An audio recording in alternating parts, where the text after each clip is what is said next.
Salut, c'est Mario. Si vous êtes nouveau ou nouvelle ici, eh bien, bienvenue et profitez-en donc pour vous abonner. Sur cette chaîne, on parle du domaine de la vente, de l'expérience client et du leadership pour vous aider à améliorer vos performances. Vous êtes-vous déjà demandé pourquoi certains conseillers techniques qui travaillent dans des départements de services après-vente dans des concessionnaires automobiles dépassent leurs objectifs, écrasent la concurrence, alors que d'autres ne parviennent pas à atteindre ce niveau supérieur? Quelles sont les raisons de l'échec de certains conseillers du service après-vente? Le merveilleux monde de l'automobile peut être un jeu difficile. Et comme dans n'importe quel autre secteur, il y a des choses que vous pouvez faire pour devancer la concurrence. Évidemment, il y a d'autres choses qui garantissent pratiquement l'échec. Je discute souvent avec des directeurs du service des raisons pour lesquelles les conseillers techniques échouent. Je vous les partage dans cette vidéo afin que vous puissiez éviter de commettre ces erreurs dans l'avenir. Soit dit en passant, la plupart de ces erreurs peuvent être évitées avec une formation adéquate. Mais avant d'en parler, voyons donc ensemble les raisons pour lesquelles les conseillers techniques réceptionnaires de services après-vente échouent ou, si vous préférez, ne réussissent pas. Car on n'échoue que si on abandonne. Un conseiller technique qui n'atteint pas ses objectifs dans un établissement et qui passe ensuite au suivant pour refaire la même chose n'est pas un raté, c'est un échec pur et simple dans son travail. Mais vous pouvez l'appeler comme vous voulez. Premièrement, ces gens supplient les clients pour avoir de bons sondages. On sait que l'indice de service à la clientèle, le CSI des manufacturiers, est important pour les établissements et par conséquent pour les conseillers techniques, les réceptionnaires de services. Il impacte souvent le montant de votre salaire et si vous allez ou non gravir les échelons dans la compagnie. Mais lorsque vous êtes un conseiller technique et que vous suppliez vos clients de remplir un sondage et de vous donner une bonne note, c'est une très mauvaise image que vous projetez. Si vous voulez que quelqu'un vous donne une bonne note, faites en sorte qu'il ait envie de le faire sans le demander. Si vous demandez au client de répondre au sondage, non seulement c'est ennuyeux pour lui ou elle, mais c'est aussi un indicateur assez fort que vous n'avez pas fait un assez bon travail pour justifier le score que vous voulez. Au lieu de ça, assurez-vous que le service ait bien été complété, puis faites savoir au client que si quelque chose ne va pas avec son véhicule, que vous voulez en être informé directement pour pouvoir vous en occuper. Dites-lui ensuite qu'il va recevoir un sondage qui est important pour vous et que vous préférez être informé directement de tout problème afin de pouvoir le régler le plus efficacement possible dans son intérêt. Ça va permettre également d'établir une relation et de les inciter à revenir vers vous. Deuxièmement, ils n'ont pas de système. Vous connaissez ces gens qui comptent sur leur charisme pour réussir? Ça arrive trop souvent dans le merveilleux monde de l'automobile. Un trop grand nombre de conseillers techniques que j'ai vu échouer s'appuyaient sur la chance, le charisme ou tout ce qu'ils avaient naturellement pour leur permettre d'éviter de créer une structure évolutive. Ils s'intéressent aux clients et les clients les aiment. Et tout va super bien à court terme.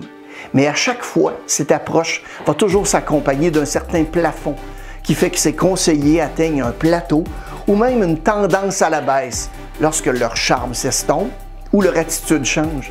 Ce n'est pas une stratégie qui est valable à long terme. Donc, même si c'est votre approche actuelle, observez les autres conseillers techniques qui ont du succès autour de vous, qui réussissent depuis longtemps, et puis élaborez un plan avec votre directeur qui va continuer à fonctionner au fil du temps. Troisièmement, ils n'ont pas de stratégie de départ. Trop souvent, encore une fois, les conseillers techniques sont en mode réactif. Ils commencent leur journée de manière telle qu'ils ne sont pas préparés à mener le jeu comme ils le souhaitent. Ils ne se rendent même pas compte de l'impact que ça va avoir sur leur performance avec leurs clients. Il en va de même, en fait, pour tous les postes dans tous les secteurs d'activité, que vous soyez conseiller technique, directeur du service, directeur de concession, propriétaire de salle de sport ou entrepreneur. Vous avez besoin d'une routine efficace qui vous prépare au succès. Vous pouvez adopter la stratégie d'avant-match que l'on appelle l'heure en or de la performance. Donc, voici ce que vous devez faire à tous les jours. Tout d'abord, ne jamais travailler à des tâches administratives pendant les moments qui sont occupés, soit entre 8h et 17h. C'est à ce moment que les bons de travail sont rédigés et que les clients sont rencontrés. Les tâches administratives doivent être faites soit plus tard, en avant-midi ou en milieu d'après-midi. C'est aussi important de se fixer des objectifs de vente et de regarder les rendez-vous qui vont se présenter pendant la journée. C'est l'heure en or de la performance et vous devez avoir un rituel d'avant-match pour vous préparer au succès. En fait, c'est à vous de décider si vous voulez imiter celui-ci ou créer le vôtre. Tout ce qui compte, c'est que vous en ayez un qui fonctionne pour vous. Quatrièmement, ils s'intéressent à l'auto et non au client. Trop souvent, les conseillers techniques s'intéressent d'abord au véhicule et pas assez au client lui-même. Lorsque les conseillers techniques échouent, c'est souvent en grande partie parce qu'ils ont fait l'erreur de laisser le fait d'être trop occupés les empêcher de s'occuper de la personne, de leur client. Ils commencent à agir comme si la voiture était le client plutôt que le client lui-même. Ils sont ensuite surpris lorsque ce dernier ne revient pas. Ça signifie qu'ils essaient constamment de trouver des nouveaux clients au lieu de simplement soigner les relations avec les clients qui existent et qui sont fidèles. Cinquièmement, ils ont des préjugés sur les gens. Certains conseillers techniques, et je dis bien certains, regardent un nouveau client, regardent sa voiture et vont décider sur le champ qu'ils vont lui consacrer et de la manière dont il va prendre ses décisions concernant son véhicule. À chaque fois, c'est une énorme erreur. Juste pour vous donner un exemple, quand j'ai commencé, beaucoup de mes meilleurs clients étaient des jeunes étudiants et étudiantes avec des vieilles Pontiac Sunbird dont mes collègues supposaient qu'ils ne paieraient pas un sou pour les entretenir ou que si on leur disait que les réparations coûteraient plus que la valeur de la voiture, ils s'en iraient. Il y avait tout faux. Même lorsque j'ai dit à ces personnes la vérité sur la situation, elles ont décidé de faire réparer leur véhicule. La morale de l'histoire, c'est qu'il faut garder l'esprit ouvert et ne rien présumer de vos clients avant d'avoir plus d'informations sur eux et elles et leur voiture. Traitez tout le monde avec respect dès le départ, quoi qu'il arrive. Sixièmement, ils posent un diagnostic pendant l'entretien. Parfois, les conseillers techniques essaient d'être des experts et de diagnostiquer ce qui se passe dans l'aire de service. Ça arrive souvent aux techniciens qui deviennent des conseillers techniques. Ces gens se sabotent eux-mêmes parce qu'ils supposent qu'ils peuvent diagnostiquer ce qui se passe, alors qu'essentiellement leur travail consiste en fait à obtenir toutes les informations, à les inscrire sur le bon de travail et à laisser le technicien les diagnostiquer. Non seulement c'est pas leur travail, mais c'est aussi un diagnostic qui est souvent incorrect, qui peut amener le client à se méfier de vous. Vous n'êtes pas obligé de jouer les héros pour le client et de réparer la voiture en un clin d'œil. Il n'y a pas de baguette magique qui va la réparer. Le système fonctionne, alors utilisez-le si vous voulez réussir dans votre travail. Septièmement, les rabais sont la règle, pas l'exception. Pour certains conseillers techniques, les rabais sont l'outil qu'ils utilisent pour conclure la vente à chaque fois. Ce qu'ils ne comprennent pas, c'est qu'ils diminuent leur valeur dès le départ.